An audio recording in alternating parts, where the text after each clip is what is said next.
Ocean gate की Titan submarine ने अपना सफर कनाडा के सेंट जॉन पोर्ट से शुरू किया। जिस लोकेशन पे इसको ओशन के अंदर डाइव करना था, ये सेंट जॉन से 700 किलोमीटर दूर नॉर्थ अटलांटिक ओशन में वाक़ है और इसी पॉइंट पर ठंडे पानी के नीचे ओशन की गहराइयों में टाइटैनिक का शिप रेक भी मौजूद है। सैटरडे 17 जून 2023 को ये सफर शुरू किया गया और प्लान के मुताबिक अगले दिन संडे को सुबह 8 बजे टाइटन को पानी में उतारा जाना था। आपको यहाँ बताते चलें कि डाइव से पहले टाइटन में एक मसला नोटिस किया गया था, लेकिन उसके बावजूद भी अपनी जान दांव पर लगाकर इसको ओशन में उतार दिया गया। वो क्या मसला था और आखिर पता होने के बावजूद भी ये खतरा क्यों मोल लिया गया? जेम टीवी की वीडियोस में एक बार फिर से खुशामदीद। नाज़रीन, इस सफर में टोटल 5 लोग मौजूद थे, जिसमें एक्शन एविएशन के फाउंडर हार्निश हार्डिंग भी मौजूद थे। इन्होंने जेफ बेजोस के साथ स्पेस में भी ट्रेवल किया था। दूसरे नंबर पे स्टॉकटन रश, जो ओशन गेट के सीईओ भी थे। ये अमेरिकन कंपनी ओशन टूरिज्म के लिए सबमर्सिबल्स फराहम करती है। तीसरे नंबर पे 77 साला पॉल हेनरी थे, जिन्होंने पहले भी टाइटैनिक को विजिट किया था। ये शिप रैक के एक्सपर्ट थे और इनको टाइटैनिक के बिखरे हुए पार्ट्स की काफी जानकारी थी। और आखिर में पाकिस्तानी बिजनेस टाइकून शहजादा दाऊद अपने बेटे सुलेमान के साथ इसी सबमरीन का हिस्सा थे। 17 जून को डाइव करने से पहले हार्निश हार्डिंग ने इंटरनेट पे अपना आखिरी पोस्ट किया था। उनका कहना था कि शदीद सर्द मौसम की वजह से उनकी डाइव डिले हो गई है। कल सुबह को जब थोड़े वक्त के लिए मौसम बेहतर होगा तो हम डाइव कर जाएंगे। ये 5 लोग अपना शौक पूरा करने के लिए मशहूर जमाना टाइटैनिक का मलबा देखने जा रहे थे।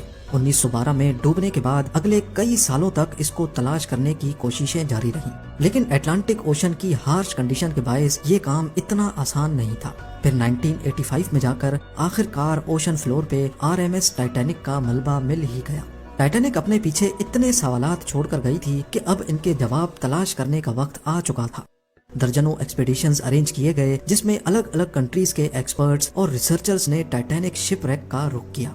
Canadian film maker James Cameron ने 1995 में टाइटैनिक के मलबे के दर्जनों दौरे किए और फिर 1997 में टाइटैनिक मूवी रिलीज की गई। रही सही कसर टाइटैनिक मूवी की कामयाबी ने पूरी कर दी। इसने इतनी धूम मचाई कि अब टाइटैनिक के मलबे को खुद जाकर देखना करोड़ों लोगों का ख्वाब बन गया। यानी ये काम अब सिर्फ रिसर्च के मकसद तक ही महदूद नहीं, बल्कि शिप रैक साइट पर टूरिस्ट भी जाना शुरू हो गए। कहा जाता है कि ओशन की गहराई तक जाना स्पेस में जाने से भी ज्यादा मुश्किल है और इसकी सबसे बड़ी वजह है पानी का प्रेशर। टाइटैनिक शिप रैक समंदर की सतह से 4000 मीटर यानी 4 किलोमीटर नीचे है। इस गहराई को इमेजिन करना हो तो आप बुर्ज खलीफा को देखें और समझ लें कि टाइटैनिक का मलबा समंदर में करीब 5 टाइम्स बुर्ज खलीफा की हाइट जितना नीचे है। इस गहराई में पानी का प्रेशर 5800 psi होता है। ये उतना ही प्रेशर होगा कि इंसान के पूरे जिस्म पर नहीं, बल्कि सिर्फ 1 स्क्वायर इंच के हिस्से पर एक पूरा हाथी खड़ा कर दिया जाए। तो अब आप अंदाजा लगा लें कि एक सबमरीन में कितने स्क्वायर इंच होंगे और उस पर कितना ज्यादा प्रेशर पड़ता होगा।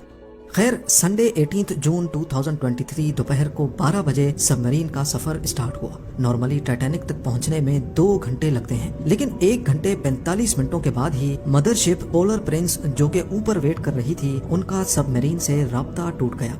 अगर 2 घंटे टाइटैनिक तक पहुंचने में लगने थे तो सिर्फ 15 मिनट पहले राब्ता टूटने का मतलब है कि सबमरीन टाइटैनिक के काफी करीब पहुंच चुकी होगी। समंदर की इस गहराई में सूरज की रोशनी पहुंचना नामुमकिन है और यहाँ हर वक्त इंतहाई सख्त अंधेरा होता है। इतनी गहराई में वायरलेस सिग्नल का टूटना एक नॉर्मल बात होती है, लिहाजा पहले इस बात को ज्यादा सीरियस नहीं लिया गया। ये पूरा ट्रिप टोटल 7 घंटों का था। 12 बजे से लेकर शाम को 7 बजे इनको वापस लौटना था, लेकिन जब शाम 7 बजे तक भी टाइटन से कोई राब्ता ना हुआ और ना ही वो वापस लौटी, तो अब ऊपर खड़ी मदरशिप में मौजूद क्रू के पसीने छूटना शुरू हो गए। Canadian research vessel polar Prince ने टाइटन की तलाश शुरू कर दी। 9:40 पे उन्होंने यूएस कोस्ट गार्ड से राब्ता करके मदद तलब की। अगले दिन मंडे को यूएस और कैनेडियन शिप्स और प्लेन्स ने पूरे एरिया में एक प्रॉपर सर्च ऑपरेशन शुरू कर दिया। उन्होंने सिर्फ समंदर की सतह पर ही नहीं, बल्कि सोनार स्कैनिंग की मदद से पानी के अंदर भी अपनी तलाश जारी रखी। इस एरिया में जो कमर्शियल वेसल्स थीं, उनको भी ऑर्डर दे दिया गया कि वो अपनी आंखें खुली रखें। अगले 2 दिनों तक ये तलाश जारी रही, लेकिन टाइटन का कोई अता पता ना चल सका। लेकिन फिर एक उम्मीद की किरण नजर आई। वेडनेसडे 21 जून को सुबह 6 बजे सर्च टीम को पानी की गहराइयों में से कुछ आवाजें सुनाई दी। یہ آوازیں انڈر واٹر ریڈارز کی مدد سے سنی گئی تھی۔ فوراً ROVs کو آواز کی ڈائریکشن میں بھیجا گیا، لیکن اس بار بھی ٹائٹن کی کوئی خبر نہ ملی۔ اب ٹائٹن کو ہمیشہ کے لیے کھو دینے کا ڈر بڑھتا جا رہا تھا، کیونکہ سب مرین میں جتنا آکسیجن تھا وہ صرف 96 گھنٹے یا پھر 4 دنوں تک کا تھا، اور اس وقت تک 4 میں سے 3 دن گزر چکے تھے۔ لیکن US، کینیڈا اور فرانس کی سرچ ٹیمز نے ہمت نہیں ہاری۔ تھرسڈے 22 جون کو دوپہر 12 بجے ROVs کو ٹائٹینک کے ملبے کے پاس بھیجا گیا۔ وہاں پہنچ کر جو دیکھا گیا وہ واقعی دل دہلا دینے والا منظر تھا۔ 3:48 PM پر ROV جو کہ ٹائٹینک کے ملبے کے پاس پہنچ چکی تھی، اس نے ٹائٹن کی دم کا ایک حصہ ٹائٹینک سے صرف 1600 فیٹ دور پڑا ہوا دیکھا۔ جو دیکھنے گئی تھی ٹائٹینک کے ملبے کو، اب اس کا ملبہ ہی پوری دنیا میں ہیڈ لائنز بن گیا۔ اس کا صرف ایک ہی مطلب ہے کہ سب مرین پانی کا پریشر برداشت نہ کر سکی اور سمندر کی گہرائیوں میں ہی پھٹ گئی۔ اس خبر نے پوری دنیا میں جیسے ہلچل سی مچا دی۔ اوشن گیٹ کی سیفٹی پر کئی سوال کھڑے کیے جانے لگے۔ اوشن گیٹ کے CEO اسٹاکٹن رش، جو کہ خود اس واقعے میں اپنی جان گنوا بیٹھے ہیں، انہوں نے 2021 میں کہا تھا کہ وہ جانتے ہیں کہ انہوں نے ٹائٹن کو بناتے وقت کچھ رولز توڑے ہیں، کیونکہ انہوں نے ٹائٹن کو اسٹیل سے نہیں بلکہ ایویشن گریڈ کاربن فائبر سے بنایا ہے۔ پر وہ اس انڈسٹری میں کچھ نئی انوویشنز کرنا چاہتے تھے، تبھی اسٹیل کو ریپلیس کر کے کاربن فائبر کا استعمال کیا گیا تھا۔ پہلی بار لانچ سے پہلے ٹائٹن کو 5000 سے 10,000 PSI کے پریشر پہ ٹیسٹ بھی کیا گیا، جس میں وہ پاس ہو گئی تھی۔